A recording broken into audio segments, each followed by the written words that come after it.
Amado irmão, amada irmã, saúde e paz.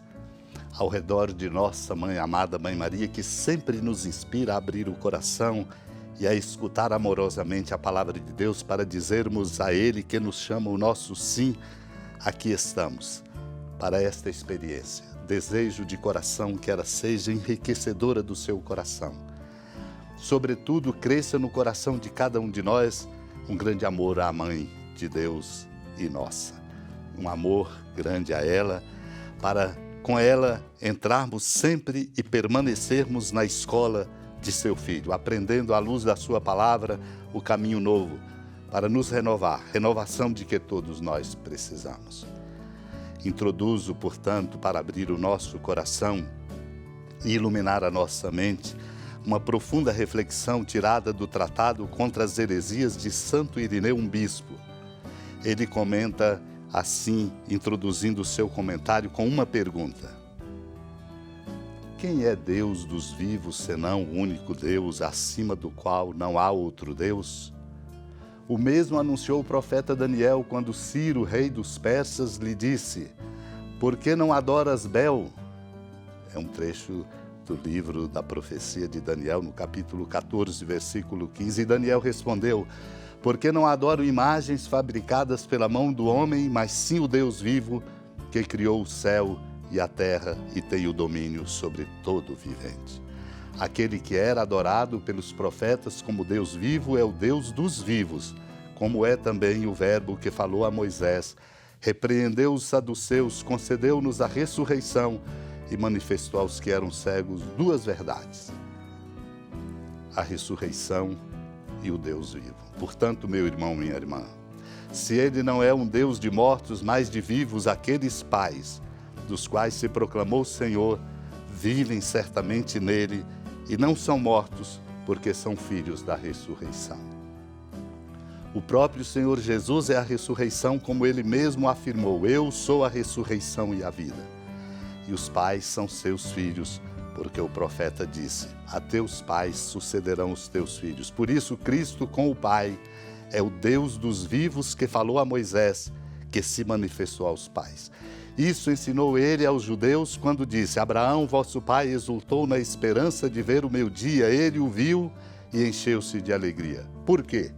Abraão teve fé em Deus e isto lhe foi levado em conta de justiça.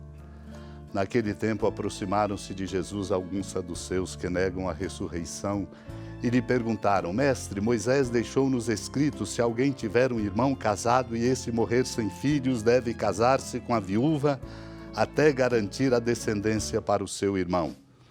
Ora, havia 7 irmãos. O primeiro casou e morreu sem deixar filhos. Também o segundo e o terceiro se casaram com a viúva. E assim os 7, todos morreram sem deixar filhos. Por fim, morreu também a mulher. Na ressurreição, ela será esposa de quem?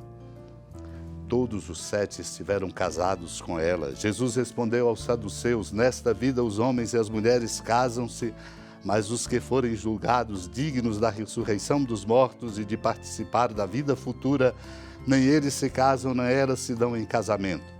E já não poderão morrer, pois serão iguais aos anjos, serão filhos de Deus, porque ressuscitaram. Que os mortos ressuscitam, Moisés também o indicou na passagem da sarça, quando chama o Senhor o Deus de Abraão, o Deus de Isaque e o Deus de Jacó. Deus não é Deus dos mortos, mas dos vivos, pois todos vivem para ele. Alguns doutores da lei disseram a Jesus: mestre, tu falaste bem, e ninguém mais tinha coragem de perguntar coisa alguma a Jesus. Meu irmão, minha irmã, esta é uma passagem importante, porque nos traz um capítulo fundamental da nossa fé cristã católica. A nossa vida não é uma vida que termina nesse tempo, ultrapassa. Por isso, Jesus acolhe aqueles saduceus que negavam a ressurreição e pergunta-lhes: Moisés deixou-nos escrito, se alguém tiver um irmão casado e esse morrer, e começa a descrever tudo aquilo que é a chamada lei do levirato. A viúva deve casar-se com o outro irmão para deixar descendência. 7 irmãos haviam, todos se casaram com a mesma mulher, morreram e não deixaram filho. Assim o segundo, primeiro, segundo, terceiro, todos casaram e ela ficou viúva. E aí vem a pergunta, depois que a mulher morreu, a pergunta é fundamental para esclarecer exatamente o que é o sentido da nossa vida e o nosso caminho e para onde nós estamos indo. Na ressurreição ela será esposa de quem? Todos os 7 estiveram casados com ela. A resposta de Jesus aos saduceus é importante para nós, para reacender em nós a esperança e uma compreensão de que a nossa vida tem que ser vivida em função e em razão da vida que nós vamos viver depois da nossa morte, com as portas abertas para uma vida que não passa pela ressurreição do Senhor. Nesta vida, ele explica, homens e mulheres se casam, mas os que forem julgados dignos da ressurreição dos mortos e de partir e participar da vida futura, nem eles se casam, nem elas se dão em casamento, pois já não poderão morrer, pois serão iguais aos anjos, serão filhos de Deus, porque ressuscitaram. Os mortos ressuscitam, Moisés também indicou com a passagem da sarça ardente. Isso é verdade, Deus não é Deus de mortos, mas Deus é Deus dos vivos. Deus não é Deus dos mortos, mas dos vivos, pois todos nós vivemos para Ele.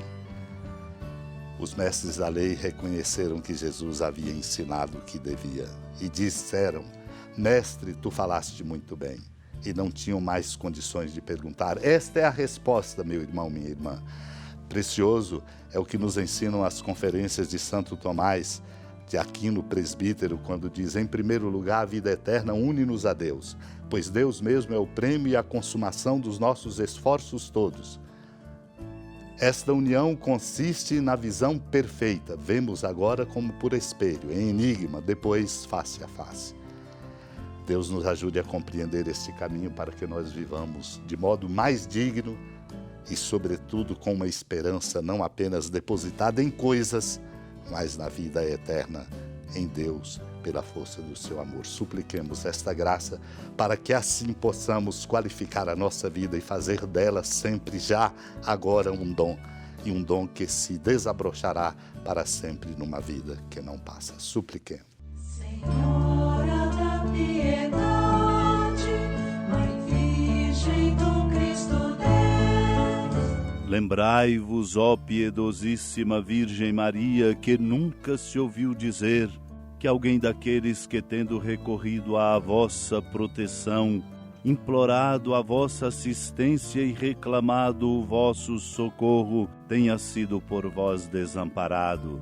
Animado com igual confiança, a vós recorro, ó Virgem das Virgens, e gemendo sob o peso dos meus pecados, me prostro a vossos pés. Não desprezeis as minhas súplicas, ó Mãe do Verbo encarnado, mas dignai-vos de as ouvir propícia e de me alcançar o que vos peço. Amém. Feliz padroeira de um povo a lutar, a gente mineira te quer exaltar, não só lá na serra, tu és esplendor de toda esta terra, também és fulgor.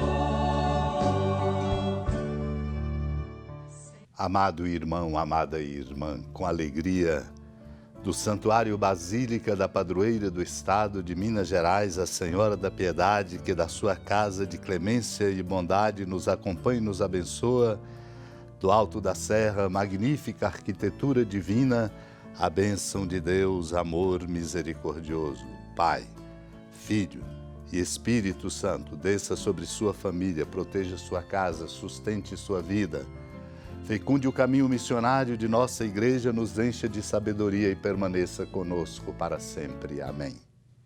Feliz padroeira